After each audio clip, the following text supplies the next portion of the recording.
राजकारण, शेती, शिक्षण आणि गावगाडा, सगळ्या बातम्यांचं एकच ठिकाण, बीड युवा मत. हे सुद्धा पैसे आपल्याकडे आलेले होते, ती केंद्र पोषण झालेली होती.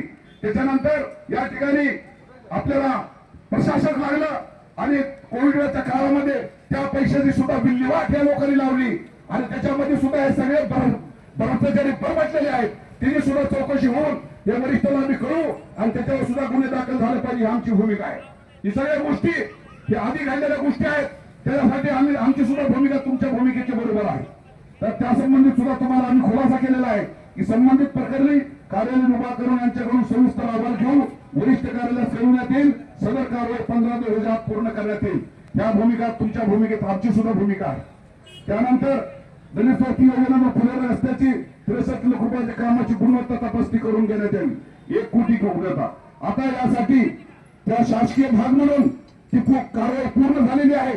परंतु तुम्हाला मी या ठिकाणी उपस्थित सगळ्या लोकांना उपोषण करताना किंवा गावातील सगळ्या प्रतिष्ठाना सांगतो की आज एलएफसीचा ते खवा फॅक्टरी पर्यंत जो दलित वस्तीतून रोड करण्यात आला, 1 कोटी 63 लाख रुपये त्यासाठी खर्च करण्यात आले. प्रत्यक्षदर्शनी तुम्ही जाऊन पहा. तो जर क्वालिटी जर चुकीची असेल किंवा सर्व क्वालिटी शाळेमधल्या क्वालिटीपेक्षा जर चांगलं काम झालेलं नसेल तर तुम्ही आम्ही मिळून संबंधित गुत्तेदारावर आपण योग्य ती कारवाई करू.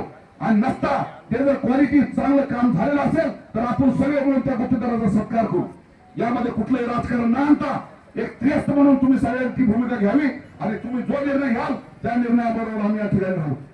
त्यानंतर खेड नगर परिषद जनरल खात्यातून 2021 ते 2026 आता या ठिकाणी जनरल खात्याचा जर विचार केला तर आम्ही 15 फेब्रुवारी 2022 पासून आज तागायत तुम्हाला कुठली माहिती पाहिजे ती सगळी देण्याची जिम्मेदारी आमची आहे. परंतु ते मोठं प्रकरण आहे, त्याच्यामध्ये आम्ही तुम्हाला लिखित दिलेलं आहे. शिवसाहेबांनी केज नगर पंचायत जनरल खात्यातून 2019 ते मार्च 2026 या कालावधीला खर्च संबंधित सर्व विभागाकडून एकत्रित करून 30 दिवसाच्या आत उपलब्ध करून देण्यात येईल. सदर माहिती मोठ्या प्रमाणात असल्यामुळे सदर माहितीचे शुल्क आपणास कळवण्यात येईल. शुल्क भरणा केल्यानंतर माहिती तात्काळ आपल्याला देण्यात येईल. तुम्ही लिमिटेड एखाद्या विषयाची माहिती जर मागितली तुम्हाला विनाशुल्क देण्यात येईल. परंतु तुमचा पुढचा प्रश्न आहे वाईन शॉप साठीचा. आम्ही त्यावेळेस बी प्रकरण चालू होतं भाई, तुम्हाला त्यावेळेस बी आम्ही लिहून दिलं होतं की वाईन शॉपचं लायसन आमच्या केज नगर पंचायतीमधून गेलेलं नाही. त्या जावं क्रमांकचं पत्र आम्ही दिलेलं नाही आणि तुम्ही आमच्याकडे पत्र दिलं आणि त्या पत्राचा विचार करून आम्ही त्यावेळेस तुमच्या विनंतीला मान देऊन सर्वसाधारण सभेमध्ये आम्ही ठराव घेतला आणि तो जरी चुकीचा गेलेला असेल किंवा आमच्या कार्यालयातून जरी गेला नसेल त्याचा कुठेही उपयोग होऊ नये म्हणून आम्ही ते नाहरकत प्रमाणपत्र रद्द केलेलं आहे आणि तशा ठरावाची प्रत आम्ही तुम्हाला तवाबी दिली आणि आज मी तुम्हाला देत आहोत. खेड नगर पंचायत जिल्हा परिषद माध्यमिक शाळेत जागा हस्तांतरित करून घेतोय ठराव. खेड नगरपालिकेनं जर समजा एखाद्याच्या नावावर करण्याचा, एखाद्याच्या संरक्षणाला देण्याचा किंवा आम्ही लाटण्याचा किंवा आम्ही इनामदार बांधवाची गेलेली जमीन परत मागण्याचा जर ठराव घेतला असता तर 100% आम्ही दोषी होतो. आज 4 एकर जागा आहे, आपल्याला बाजार तळाला जागा नाही, छोट्या व्यापाऱ्याला जागा नाही. जर त्या ठिकाणी छोट्या छोट्या व्यापाऱ्याची दुकानं तयार झाली तर जागेवर अतिक्रमण होणार नाही. ती जागा पूर्णपणे कामात येईल आणि ती जागा केवळ वाशासाठीच कामात येईल आणि त्या ठिकाणी सुद्धा शाळा सुद्धा जिवंत राहील. वरच्या मजल्यावर शाळा करता येईल, खालच्या मजल्यावर दुकानं करता येतील आणि मधल्या काळामध्ये आपली जी वाताहत चालू आहे बाजार तळाची, आज 4 एकर जागा त्या ठिकाणी विनाकारण पडून आहे. त्याचा सदुपयोग कसा होतो तुम्ही डोळ्यांना पहा. आणि जर हे प्रश्न आपले मिटत असले आणि या जागेचा प्रश्न जर त्या जागेचा उपयोग होत असेल, 200-300 छोट्या मोठ्या व्यापाऱ्याला जागा जर त्या ठिकाणी वापरता येत असेल, बाजार तळाचा प्रश्न जर मिटत असेल तर एवढी मध्यवर्ती असणारी ठिकाणची जागा जर त्या ठिकाणी युटिलाइज चांगल्या पद्धतीने होत असेल ही आमची भूमिका आहे.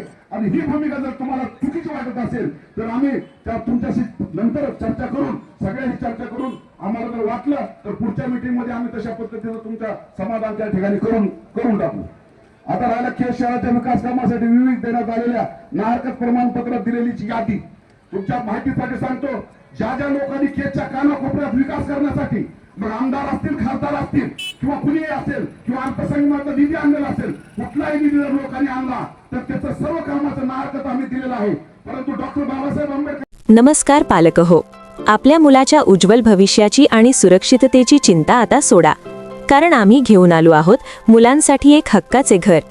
संत एकनाथ बाबा सेवाभावी संस्था संचलित रेणू बॉयज हॉस्टेल. येथे इयत्ता 2री ते 10वी पर्यंतच्या मुलांसाठी निवासाची उत्तम सोय उपलब्ध आहे. आमची ठळक वैशिष्ट्ये: उत्तम आहार, घरच्या चवीचे आणि पौष्टिक नाश्ता व जेवण, पिण्याचे पाणी, मुलांच्या आरोग्यासाठी शुद्ध फिल्टर केलेले पाणी, सुविधा, आंघोळीसाठी गरम पाण्याची सोय आणि शाळेत येण्या जाण्यासाठी स्कूल बसची सुविधा.